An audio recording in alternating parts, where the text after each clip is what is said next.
حضور نبی رحمت صلی اللہ علیہ وآلہ وسلم نے ارشاد فرمایا، ما من مولود الا یولد علی الفطرہ فابواہ یہودانہ او ینصرانہ او یمجسانہ او کما قال النبی صلی اللہ علیہ وآلہ وسلم۔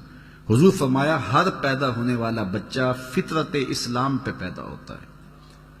اب اس کے ماں باپ اس کو یہودی بناتے ہیں، اس کے ماں باپ اس کو عیسائی بناتے ہیں، اس کے ماں باپ اس کو مجوسی بناتے ہیں۔ تو گھر کا ماحول بچے کی ذہن سازی کرتا ہے، تو وہ فطرتاً مسلمان پیدا ہوا ہے، اس کی طبع کے اندر اسلام رکھا گیا تھا۔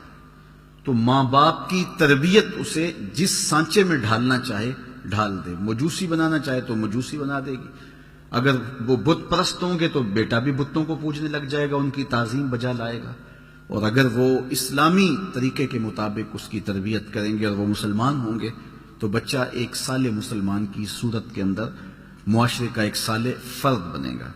اس لیے بچے کی تربیت کا جوہر ماں باپ کے ہاتھ میں ہے، اور اس میں پہلی درسگاہ ماں کی گود ہے۔ ماں سے بچہ سیکھتا ہے، یہ بات ذہن میں رکھیے گا کہ بچہ سن کر عمل کرنے سے زیادہ دیکھ کر کے نقل کرنے میں زیادہ دلچسپی لیتا ہے۔ وہ ماں باپ کے کردار کو سیکھتا ہے، اس لیے ماں باپ کو اپنے کردار کو اتنا پاکیزہ رکھنا چاہیے کہ بچے اس پاکیزہ ماحول میں پرورش پائیں۔ بہت سارے لوگ آ کے ہمیں کہتے ہیں کہ جناب اس کے لیے دعا کیجئے کہ یہ نماز نہیں پڑھتا، تو میں پوچھتا ہوں جناب آپ پڑھتے ہیں؟ تو وہ کہتا ہے ہاں میں تو نہیں پڑھتا، یہ تو پڑھے۔ تو میں کہتا ہوں یہ کیوں پڑھے؟ تو اگرچہ یہ ہر شخص کی آرزو ہے کہ میری اولاد نیک ہو، ایک چور بھی ایک آرزو رکھتا ہے کہ میری اولاد اللہ کی ولی بنے، لیکن ایسا نہیں ہوتا۔ جو ضابطہ ہے عمومی طور پہ وہ یہی ہے کہ جس طرح کے ماں باپ ہوتے ہیں اس طرح کی اولاد ہوتی ہے۔ الولد سر لابیہ، جو اولاد ہوتی ہے وہ والدین کا راز ہوتی ہے۔ یہ کبھی کبھی ہوتا ہے کہ نیکوکاروں کی اولاد بھی بری ہو جاتی ہے اور بروں کی اولاد بعض اوقات اچھی ہو جاتی ہے، لیکن یہ قاعدہ نہیں ہے۔ قاعدہ یہ ہے کہ اچھوں کی اولاد اچھی ہوتی ہے، اچھی تربیت کے ماحول میں پلنے والے بچے صالح ہوتے ہیں، اور برے ماحول میں پرورش پانے والے بچے برے ہوتے ہیں۔ تو اس لیے اپنے گھر کا ماحول جب آپ اچھا بنائیں گے، فرمایا گیا گھروں کو قبرستان نہ بناؤ، چونکہ جب گھروں میں نماز پڑھو گے تو بچے تمہاری نقالی کریں گے۔ امام غزالی کا بھی قول میں نے آپ کے سامنے رکھا کہ ہر عمل پہلے ریا ہوتا ہے، پھر عادت بنتی ہے اور پھر عبادت بنتی ہے۔ تو ابتداءً وہ امام غزالی کے قول کے مطابق ریا ہے، وہ سجدے میں بھی ایک آنکھ سے دیکھیں گے کہ ماں باپ دیکھ رہے ہیں، اور اس کے بعد پھر آہستہ آہستہ عادت بن جائے گی، اور پھر آہستہ آہستہ وہ عبادت بن جائے گی۔ اور یہ بات ذہن میں رہے کہ جو بچے بچپن میں نیک عمل کرتے ہیں، بلوغت کے بعد احکام شریعہ کا نفاذ ہوتا ہے، لیکن جو بچے بچپن میں صالح اور نیک عمل کرتے ہیں ان کا ثواب ماں باپ کے نامہ اعمال میں لکھا جاتا ہے۔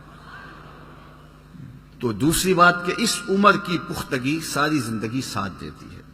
تو 7 سال کی عمر میں ہی بچوں کو نماز کی تلقین کی گئی، اور 10 سال کی عمر میں اگر وہ نماز نہ پڑھے تو ان کو سختی کرنے کا کہا گیا۔